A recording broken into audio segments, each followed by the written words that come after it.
Hello guys, সালামু আলাইকুম। সবাই কেমন আছেন? আলহামদুলিল্লাহ, আমিও ভালো আছি।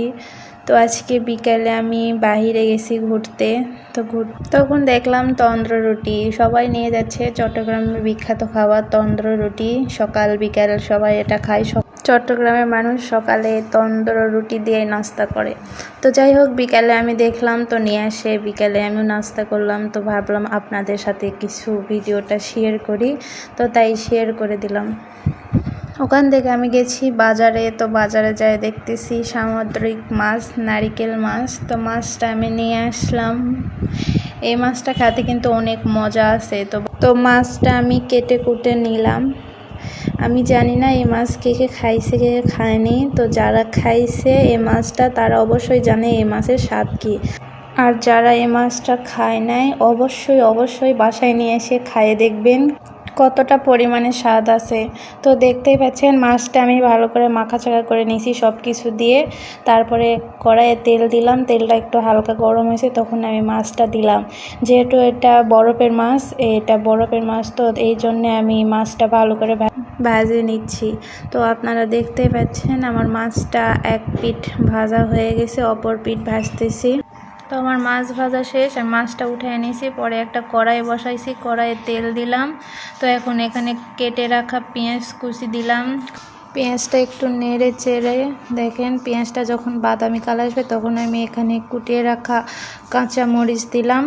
তো কাঁচা মরিচ দিয়ে আমি ভালো করে এটা নেড়ে চেড়ে কালারটা যখন বাদামি কালার হয়ে আসতেছে তখন এখানে আমি দিয়ে দিব জিরা।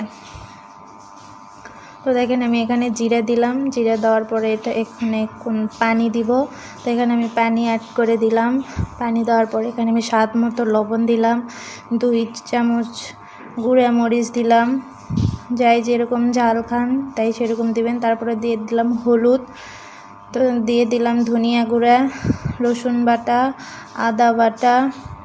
তো সব দেওয়া হয়ে গেছে। তারপরে আমি মশলাটা ভালো করে কষায় নেব। মশলাটা যত কষাবেন তরকারিটা ততই মজা লাগবে। তো আমি এখন এটা ঢাকে রাখছি। কিছু 2-3 মিনিট পরে উঠায় এলাম। তো দেখতে পাচ্ছেন মশলার কালার উপরে চলে আসে। তখন আমি এখানে কুটে রাখা বেগুন দিলাম।